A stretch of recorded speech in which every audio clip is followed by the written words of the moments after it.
On हो गया? ठीक। तो good morning to all. First of all আজ से আচ্ছা হিন্দি आ रहा है बंदा। আচ্ছা আজকে থেকে আমরা জিএনএম এএনএম এর ক্লাস কোর্স করব। তো প্রথম কথা, যেহেতু জিএনএম এএনএম এর কয়েকটা দিনই বাকি আছে, অলমোস্ট 40 ডেজ মতো রিমেইনিং আছে, তো যার জন্য আমরা এটাকে ক্র্যাশ কোর্সে শেষ করব। আমরা আজ এখানে বায়োলজি এবং ফিজিক্যাল সায়েন্স যে পার্টটা হয়, মেজরিটি পার্ট জিএনএম এএনএম এর, সেটা আমরা আজকে রেকর্ড করব। আজকে থেকে 40 দিন আমাদের ক্র্যাশ কোর্স চলবে। পার ডে একটা বায়োলজি ক্লাস থাকবে, একটা ফিজিক্যাল সায়েন্স ক্লাস থাকবে। এবং এই যে ক্লাসগুলো এখানে হবে এই 40 দিনের, আমি অ্যাসিওর করছি যে 2024-এ যে জিএনএম এএনএম ক্লাসগুলো হবে এই 40 দিনে, তার মধ্যে কোনো রকম কোনো সমস্যা থাকবে না। যতটা নাম্বার থাকবে জিএনএম এএনএম 2024-এর, সে এইখান থেকেই আসবে।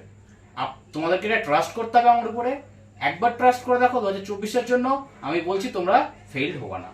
সো আমাদের প্রথম যেটা চ্যাপ্টার আমরা ডিসকাস করব সেটা হচ্ছে কোষ। কোষ কোষকে ইংরেজিতে কি বলে?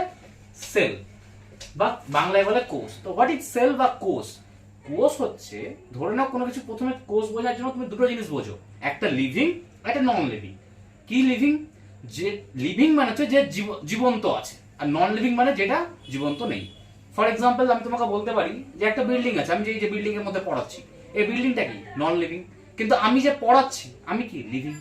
তার মানে যখনই কোনো লিভিং অবজেক্টের কথা হবে, যখনই কোনো লাইক আমরা বেঁচে আছি যারা, সোজা বাংলায় বলতে গেলে আমরা যারা বেঁচে আছি, লিভিং এর কথা হচ্ছে। তো যখনই লিভিং এর কথা হবে, তখনই সেটা পার্টিকুলারলি কোনো একটা জিনিস নিয়ে তৈরি হয়েছে। তো লিভিংটা কি নিয়ে তৈরি হয়েছে সেটাই সম্বন্ধে আমরা আজকে ডিসকাস করবো। প্রথম যেটা হচ্ছে কোষ।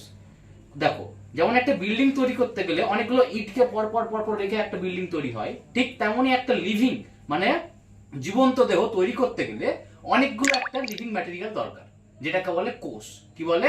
কোষ। তো হোয়াট ইজ কোষ? কোষ হচ্ছে একটা গঠনগত এবং কার্যগত একক কার? জীবদেহের। তো আমি যদি তোমাকে প্রথম কথা সেল বা কোষ বলি, তাহলে সেটা কি হবে? এটা হচ্ছে কি স্ট্রাকচারাল অ্যান্ড ফাংশনাল। স্ট্রাকচারাল এবং ফাংশনাল ইউনিট হচ্ছে কি জীবদেহের। অফ কি দেখতে